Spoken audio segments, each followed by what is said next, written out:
పనికిమాలిన నాదెళ్ల మనోహర్ దేనికి పనికొస్తాడు? ఇతను జగన్మోహన్ రెడ్డి గారు సవాలు విసులుతాడు. వాళ్ళ నాయకుడే పనికిమాలినోడు. జగన్మోహన్ రెడ్డి గారు నుంచోబెట్టిన అభ్యర్థుల మీద ఓడిపోయిన వీళ్ళు మనకు సవాలు విసులుతారు. ఇలా సవాల్కి విలువ ఏమైనా ఉందా? అసలు ఏమన్నా వీళ్ళకి ఒక నియోజకవర్గం లేదు, ఒక పార్టీ లేదు, ఒక పార్టీకి సిద్ధాంతం లేదు, ఒక విధానం లేదు. వీళ్ళు మమ్మల్ని ప్రశ్నిస్తారా? ఈరోజు నువ్వు పార్ట్నర్గా ఉన్న మీ పార్టీ పార్ట్నర్గా ఉన్న చంద్రబాబు నాయుడు లక్షల కోట్లు అప్పు చేస్తే అప్పుడు నీ నోరు ఏమైపోయింది మనోహర్? ఏమైపోయింది నీ నోరు? ఆ రోజు మెదపలేదే. ఈరోజు దాదాపు 2.5 లక్షల కోట్లు ప్రజలకి డీబీటీ ద్వారా ప్రజలకి సహాయం చేస్తే దాన్ని నువ్వు ప్రశ్నిస్తావా? సిగ్గులేదు నీకు? మరి చంద్రబాబు అప్పులు చేసినప్పుడు నువ్వు ఎందుకు ప్రశ్నించలేదు? ఆ రోజు మీరు భాగస్వామ్యం లేదా? అంటే ఆ రోజు మీరు దోచుకున్నారు కదా మీరు అప్పుడైతే.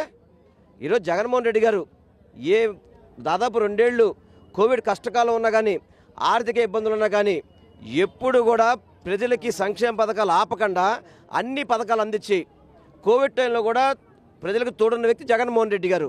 అటువంటి వ్యక్తి మీద నువ్వు ప్రశ్నిస్తావా? నీకు అర్హత ఉందా? నీకు అర్హత ఉందంట? నాదెళ్ల మనోహర్ని మీ ద్వారా ప్రశ్నిస్తున్నాను. పనికిమాల రాజకీయాలు, దిక్కుమాల రాజకీయాలు చేయడానికి మీరు పనికొస్తారు తప్ప దేనికి పనికిరాని వాళ్ళు నాదెళ్ల మనోహర్ అనే వ్యక్తి.